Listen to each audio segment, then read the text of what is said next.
Our asana class is teaching people how to do the asanas and how to do it correct. But when you go away from the ashram, that is when you have to continue the practice and learn for yourself.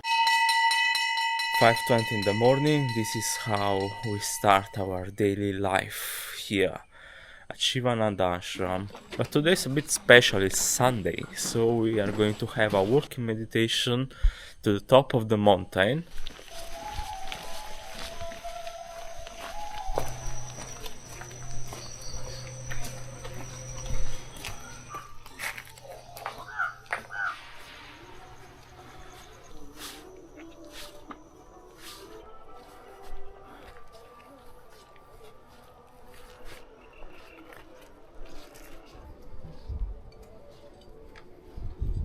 Ganesha, Shri Ganesha, Shri Ganesha, Rakshama.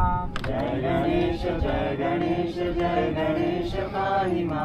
Shri Ganesha, Shri Ganesha, Shri Ganesha, Rakshama. Rama Rama, Hare Hare, Hare Krishna, Hare Krishna, Krishna Krishna, Hare Hare.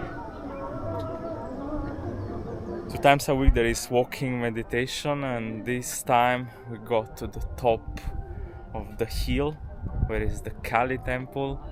We watched the sunrise, we had chanting, and now we are going back to the ashram.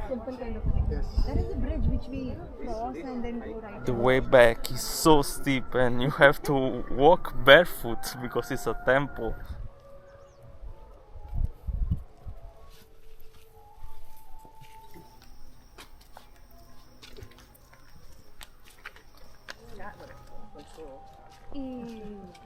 Like in Laos, there are a lot of rubber trees.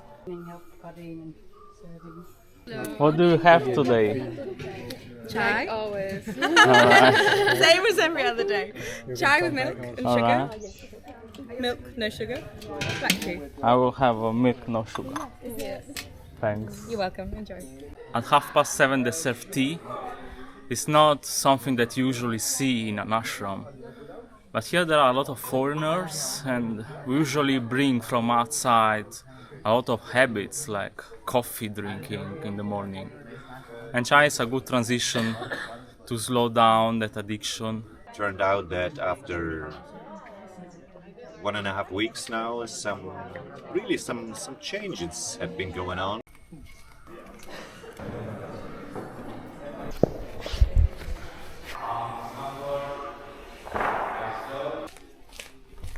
Ten o'clock, going to have lunch into the dining hall. I'm curious what they will serve today. Today we have Kerala style rice and what we call it as mung beans. Bean sprouts. Okay. Salad. And we have ivy gourd fry. All right. We call that. And we have avial sort of curry, which is like mixed veggies, all that, and some soya beans in that. And we have tomato soup. We call it as tomato rasam. Okay. It's sambar. No, it's sambar actually. And we have buttermilk and warm water.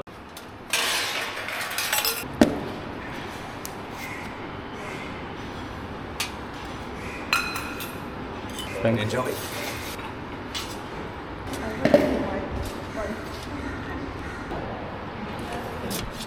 Okay, and then you can serve.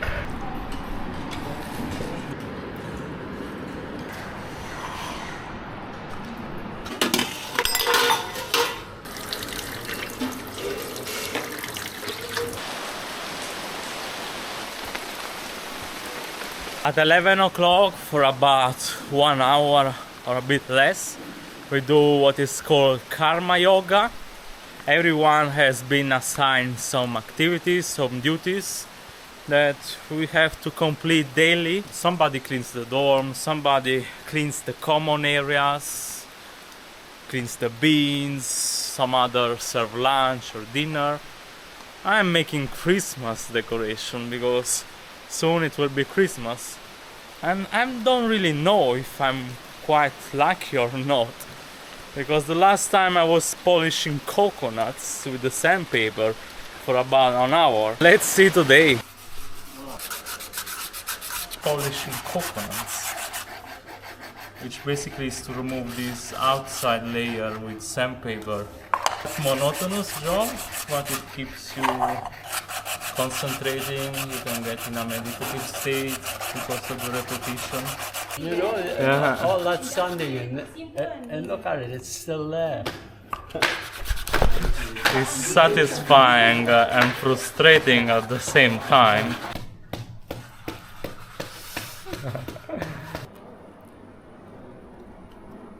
I like to do karma yoga. It teaches me not to be attached to the results of my own actions. I will not even be here at Christmas. I will not see any of the decoration I'm making.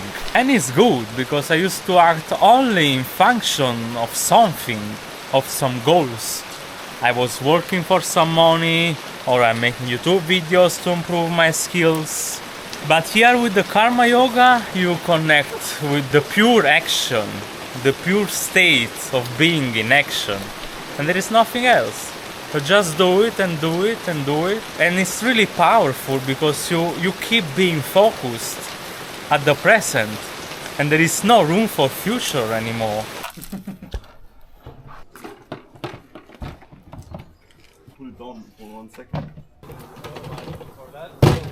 This is how we clean the ashram bins, and this is our dumping area. Every day, 1 hour cleaning the bins. This is yoga. And similarly, we have to clean our mind like this every day. We are clean our karma. Yeah, this is our karma. There is a laundry service in the ashrams, but you can do, of course, by your own. Behind the building, there is a laundry area. Some powder soap is only 10 rupees, it's pretty cheap.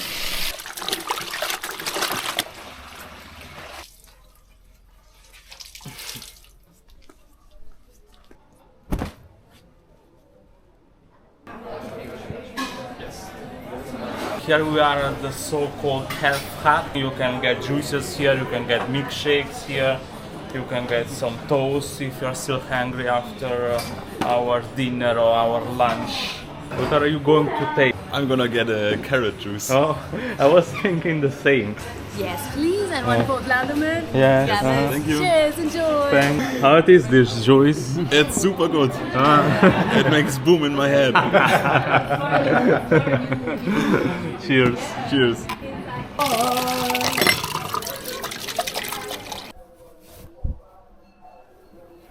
I'm going to meet Arthur now and have a little talk with him. He's one of the teachers here, and I really connected with him while doing karma yoga together. Hello. Hello. The main reason for doing yoga, self-realization, and for me there's only one way to get there, and that's through meditation. It takes you to a place where you start to want to develop more. You don't, even when you started to be quite good at meditation, you know, you realize that you haven't quite got there. And this is the point. There's always that other higher step, getting higher and higher all the time. The world stops being a problem to you. You know, when you reach that point, then nothing can trouble you. People can insult you, and you don't take it to bed with you. You just let it go. That's when you're starting to develop good yoga. I went to Vipassana, and it took about 6 days in Vipassana for the mind to start to become interested in what I was doing. The most amazing things started to happen. And the mind, I was not even conscious of the mind. To go further than that, for self-realization, this is something that I have yet to experience. And that's how I should be dedicating the rest of my life to, you know. Going higher and higher. the only thing I've got to say, there's a certain limit to where we can go with Sivananda. You know, it's a great place to come and get the first steps and the practice and understand the chanting and all the things, you know. But then you've got to look what's beyond that.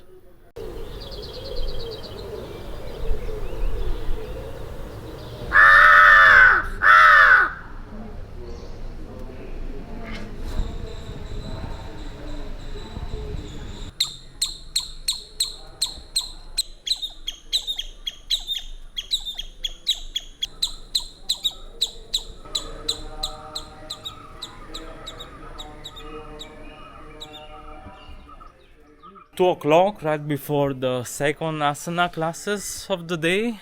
There are going to be some lectures. Today we are going to talk about Ayurveda. Kapha is the most stable part. It's a binding principle. All the watery secretions are kapha. So any nourishment principle, all the muscle masses are kapha. Mentally also, the stable part and peace in your mind is because of the kapha. Kapha people will have strong memory, so whatever they learn, they will have it in their mind. Hypothyroidism, then it can cause tumors, abnormal growths in the body, tumors, any enlargement, that is because of kapha. And then diabetes, that is because of excessive kapha. A pitta person won't be able to go in a hot place, they would be sweating a lot, they would be intolerant to the hot weather. Their skin, when we touch them, they would be always warm. They would have acne, freckles, lot of freckles in their skin. And then they will have a very strong appetite. If you eat at 1 o'clock, then you will be hungry around 3 or 4. So whatever they eat, it will be metabolized and then that will be showing up in their body. It would be like their digestion and metabolism would be very quick. They are good leaders, they can be good leaders. They would be able to dominate you, they would be able to lead you, they would be very creative. The dominance of Vata, Pitta, Kapha changes according to the season. So Vata generally increases in the extreme cold weather, when the weather is extremely cold. So you might have noticed that everybody's skin will get dry. For some people they will get too dry, that they can't manage without applying creams or moisturizers. Even creams or moisturizers won't work for them. That's because they have predominance of Vata. So Vata usually increases when the weather outside is extremely cold. And Pitta usually aggravates more during the summer season.